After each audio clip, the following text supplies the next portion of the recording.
दोस्तों, आज के मुख्य समाचार को जानने से पहले अगर आपको भी प्रधानमंत्री मोदी पर पूरा भरोसा और आप भी ऐसा मानते हैं कि 2024 में बनेगी मोदी सरकार, तो वीडियो को कीजिए लाइक और चैनल को सब्सक्राइब करके कमेंट में लिखिए जय हिंद। आतंकवादियों को भारी कीमत चुकानी होगी, अनंतनाग एनकाउंटर पर बोले एलजी मनोज सिन्हा, कहा जवानों की शहादत का लेंगे बदला। चीन की जगह भारत बनेगा दुनिया की फैक्ट्री, पीएम मोदी के जन्मदिन पर एक साथ मिली दो गुड न्यूज। नौसेना के बेड़े में शामिल होंगे 175 नए वॉरशिप, समंदर में चीन को चित करने की तैयारी में भारत। कुपवाड़ा में सीआरपीएफ के कोबरा कमांडो का पहला बैच तैनात, पहली बार भेजा गया जम्मू कश्मीर।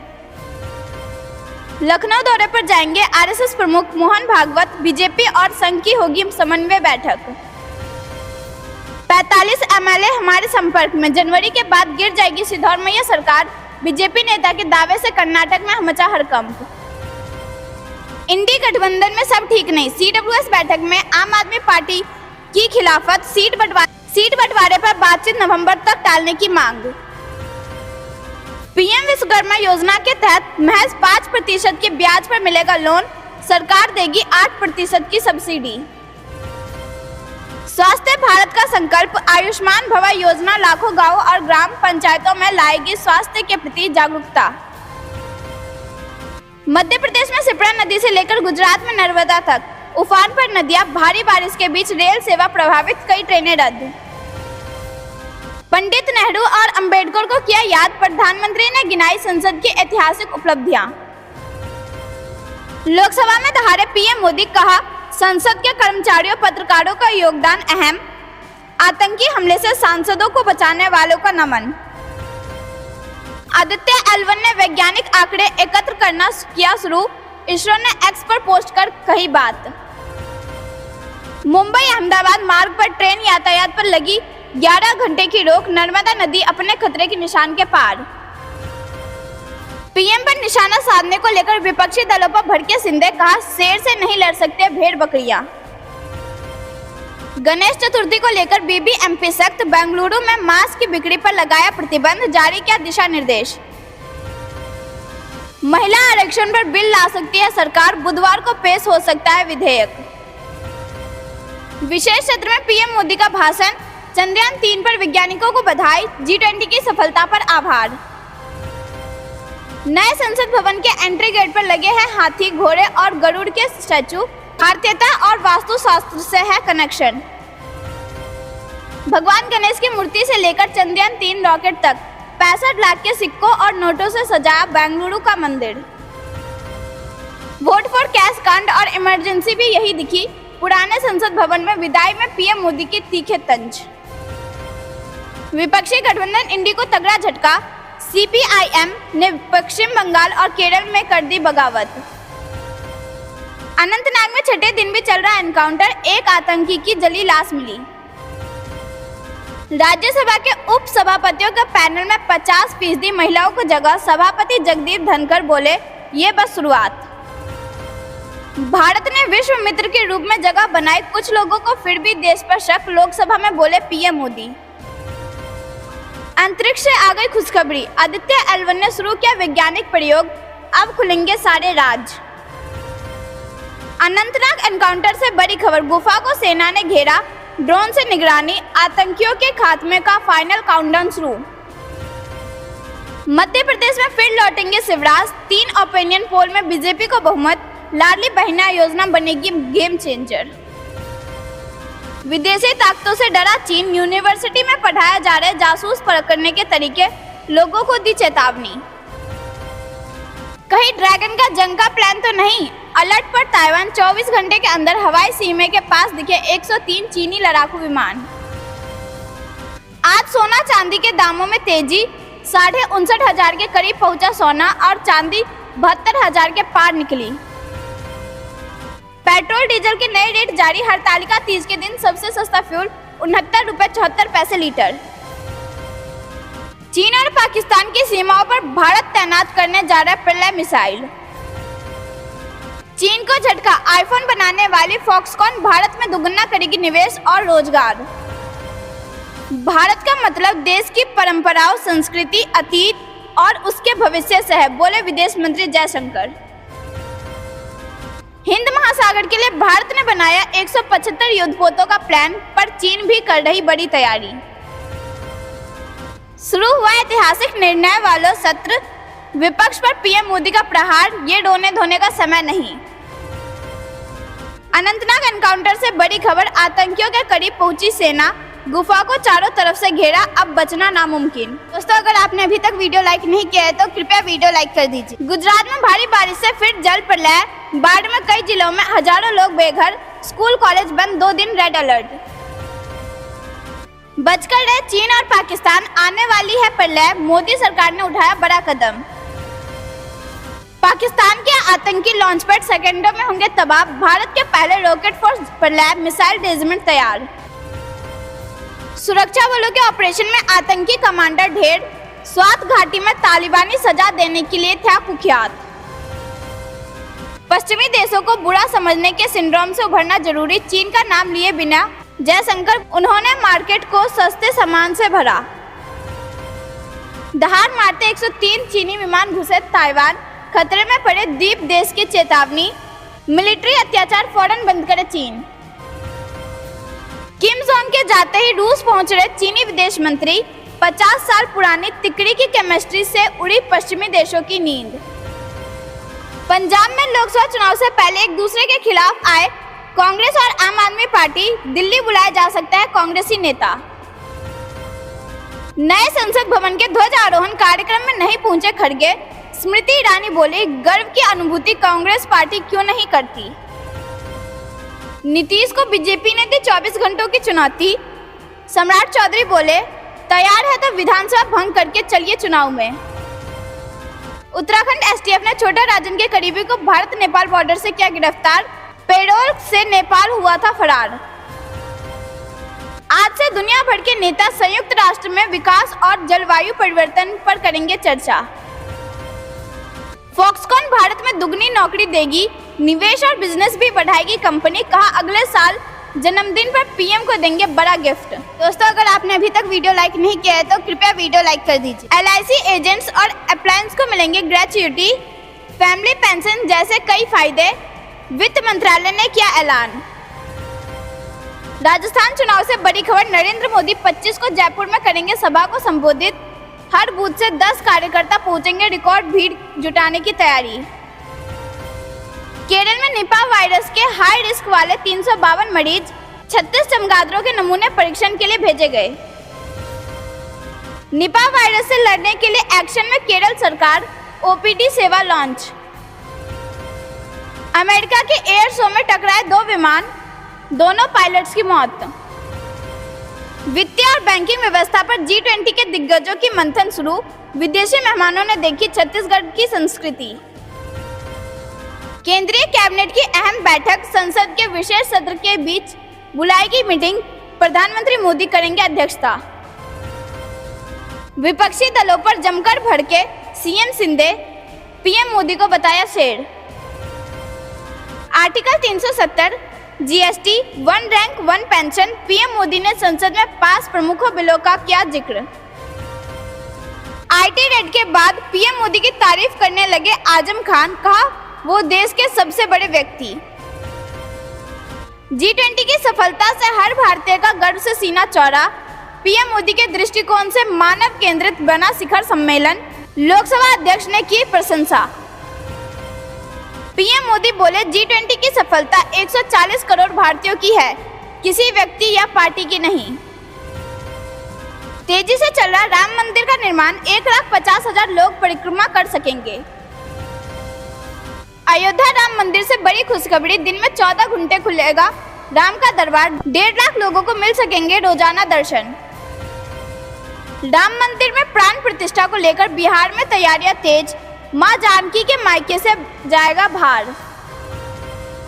अयोध्या राम मंदिर में बन रहा परिक्रमा पथ, पर कोटे में उकेरी जाएंगी मूर्तियां, सुरक्षा और मजबूती के लिए कराए जा रहे हैं काम। राम मंदिर की पहली आरती के लिए जोधपुर से भेजा जाएगा घी, 108 रथों पर सवार होकर पहुंचेगा अयोध्या। 20 सितंबर को उज्जैन आएंगे मुख्यमंत्री शिवराज सिंह चौहान, महाकालेश्वर अन्न क्षेत्र का लोकार्पण करेंगे। जयराम रमेश को उपराष्ट्रपति धनखड़ की फटकार, कहा जब नेता प्रतिपक्ष खड़गे बोल रहे तब आप सुपर नेता प्रतिपक्ष बनने की कोशिश क्यों कर रहे? दोस्तों, अगर आपने अभी तक वीडियो लाइक नहीं किया है तो कृपया वीडियो लाइक कर दीजिए। पीएम उज्ज्वला योजना से बड़ी खबर, 75 लाख अतिरिक्त एलपीजी कनेक्शन देगी सरकार। हिमाचल में आई आपदा के बीच सुक्खू सरकार ने जनता को दिया एक और झटका, सीमेंट के दाम बढ़ाए। छत्तीसगढ़ चुनाव से बड़ी खबर, बीजेपी की परिवर्तन यात्रा पहुंची सीतापुर, नेता प्रतिपक्ष ने कांग्रेस सरकार पर बोला हमला। योगी सरकार उत्तर प्रदेश में लगवाएगी 30,000 सोलर पंप और लोन में ब्याज भी देगी सरकार। सीएम हेमंत सोरेन को ईडी का फिर से समन, सुप्रीम कोर्ट में दायर याचिका पर होगी सुनवाई। टीवी न्यूज चैनलों के सेल्फ रेगुलेटरी सिस्टम को सख्त बनाना चाहता है सुप्रीम कोर्ट, एनपीटीए को दिया 4 हफ्ते का समय।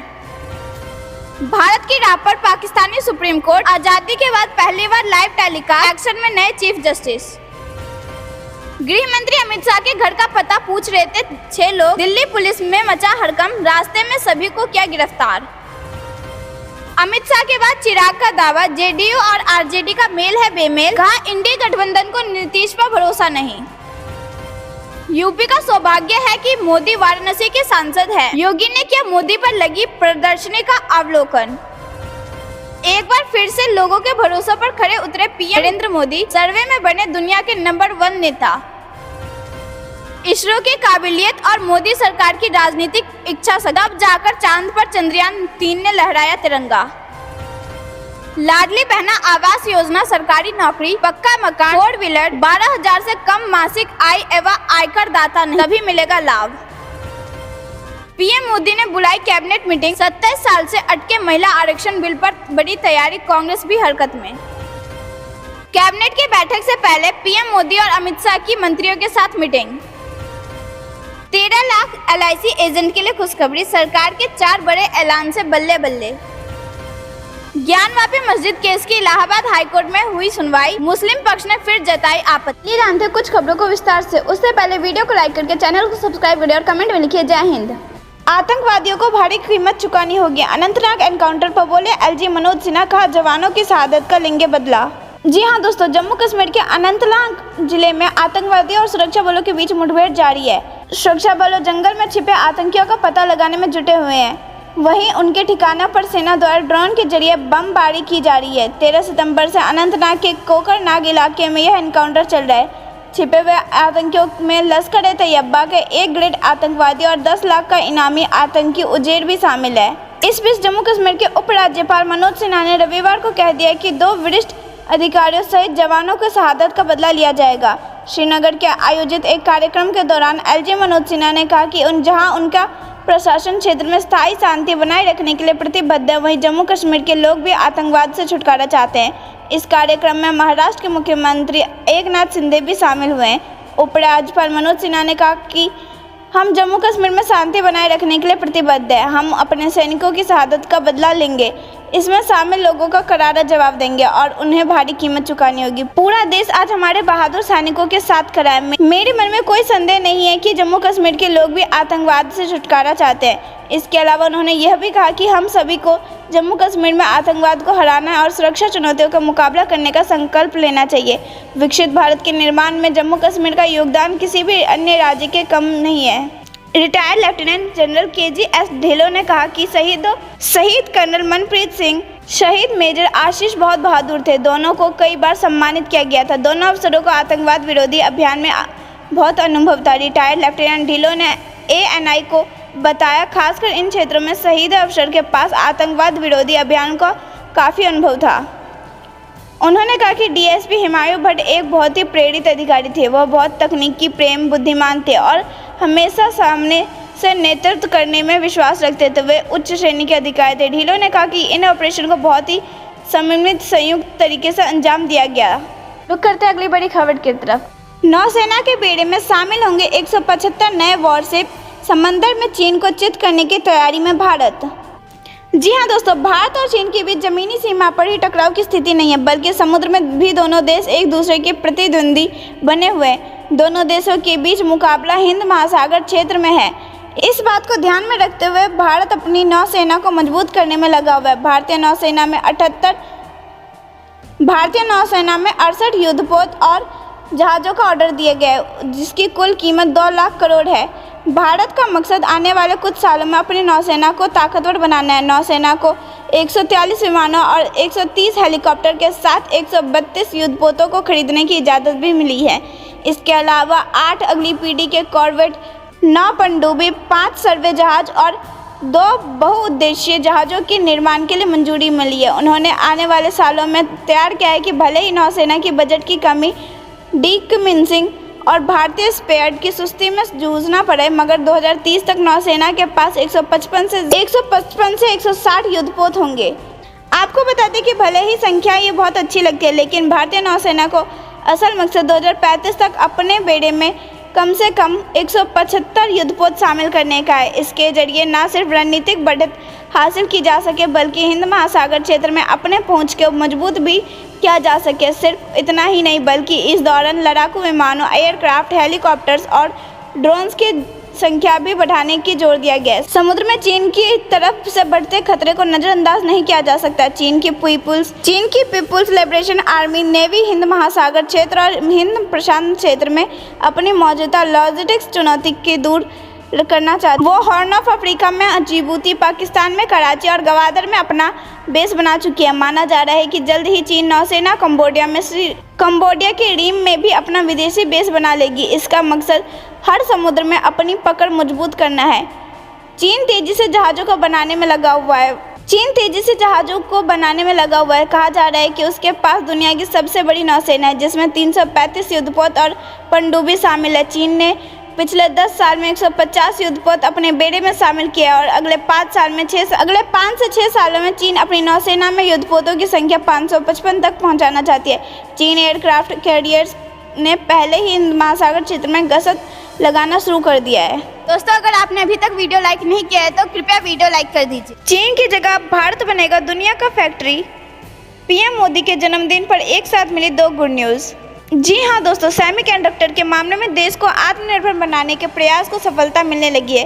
कई विदेशी कंपनियों ने भारत के लिए बड़ी योजनाएं तैयार की है और आने वाले दिनों में वे मैन्युफैक्चरिंग पर बड़ा निवेश करने वाली है।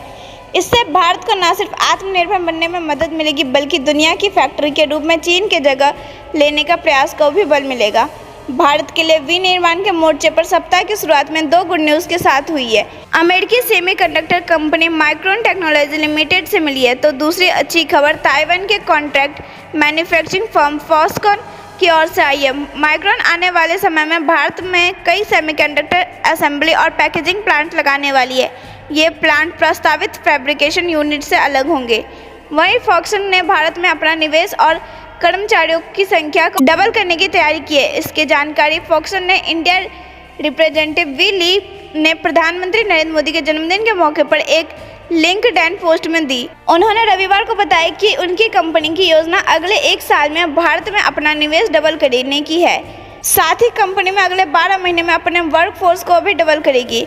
फॉक्सकॉन दुनिया की सबसे बड़ी कॉन्ट्रैक्ट मैन्युफैक्चरिंग फर्म और एप्पल की सबसे बड़ी सप्लायर है। अभी तक फॉक्सकॉन के लिए मैन्युफैक्चरिंग का हब रहा है, लेकिन अब ताइवानी कंपनी भारत पर फोकस कर रही है। कंपनी तमिलनाडु में पहले से एक आईफोन फैक्ट्री चला रही है, जिसमें करीब 40,000 लोग काम कर रहे हैं। फॉक्सकॉन कर्नाटक में प्लांट लगाने वाली है। कर्नाटक सरकार ने पिछले महीने में बताया था कि कंपनी आईफोन और चिप बनाने के लिए राज्य में $600 मिलियन का निवेश करेगी और 2 प्लांट लगाएगी। फॉक्सकॉन की parent company Hon Hai technology चीन को जो इकोसिस्टम बनाने में 30 साल लगे थे, भारत चंद सालों में उस स्तर पर हासिल कर लेगा। उन्होंने भारत को मैन्युफैक्चरिंग का फ्यूचर भी बताया। फॉक्सकॉन भारत में चिप मैन्युफैक्चरिंग यूनिट भी लगाने जा रही है। पहली कंपनी के इसके लिए वेदांता के साथ पार्टनरशिप की थी और प्लांट के लिए गुजरात में जगह भी फाइनल हो गई थी, लेकिन बाद में दोनों कंपनियों ने अलग अलग आगे बढ़ने के लिए ऐलान किया, अपना अलग पार्टनर खोज लिया और उसने सेमीकंडक्टर प्लांट के लिए सरकारी मदद पाने का आवेदन कर दिया है।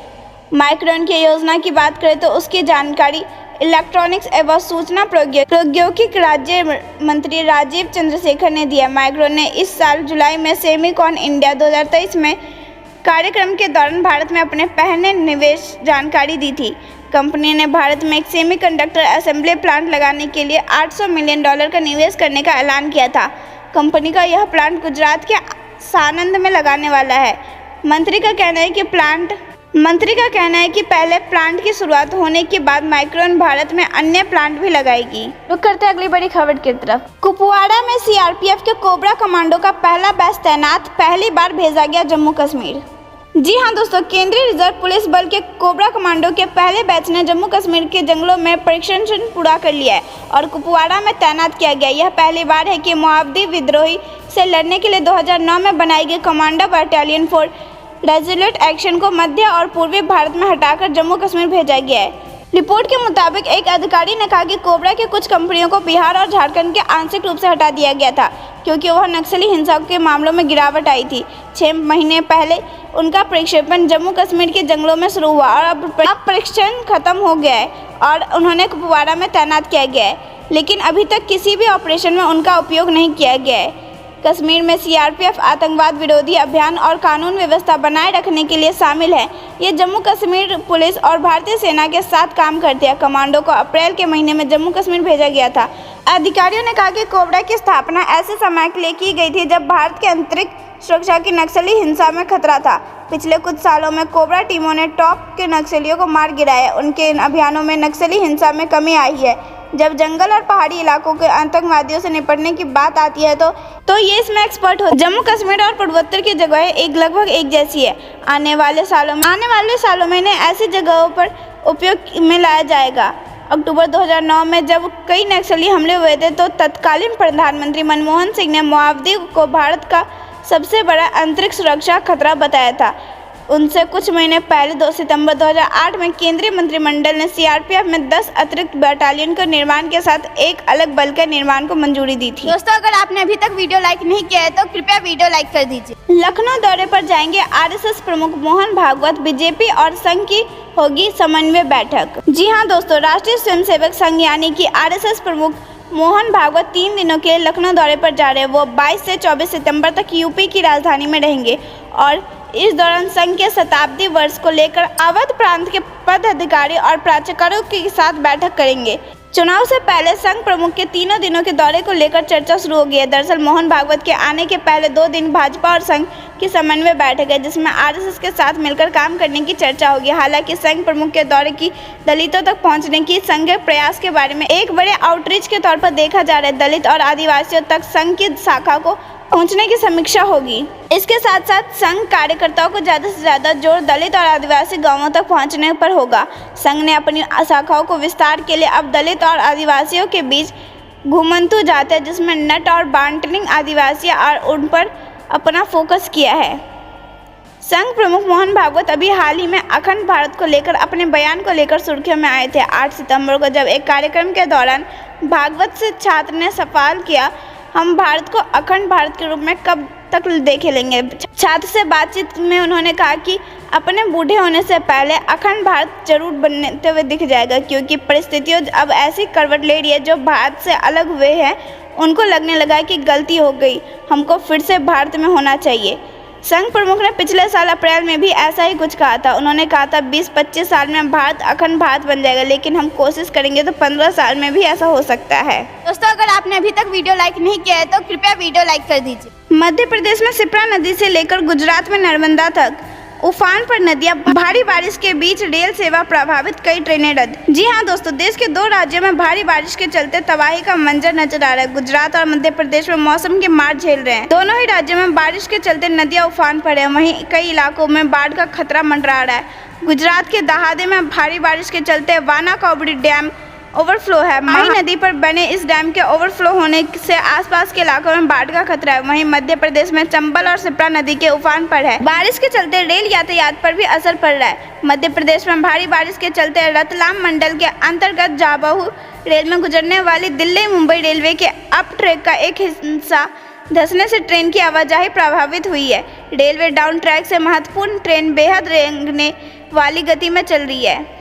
वहीं धंसे हुए ट्रेन को दुरुस्त करने का अभियान युद्ध स्तर पर जारी है। खुद रतलाम के डीआरएम इस काम की निगरानी कर रहे हैं। 300 मजदूर और तकनीकी टीम ट्रैक को दुरुस्त करने में जुटे हैं। रेलवे दोस्तों, ये थी दिन भर की सारी जरूरी और बड़ी खबर। अंत तक बने रहने के लिए बहुत बहुत धन्यवाद।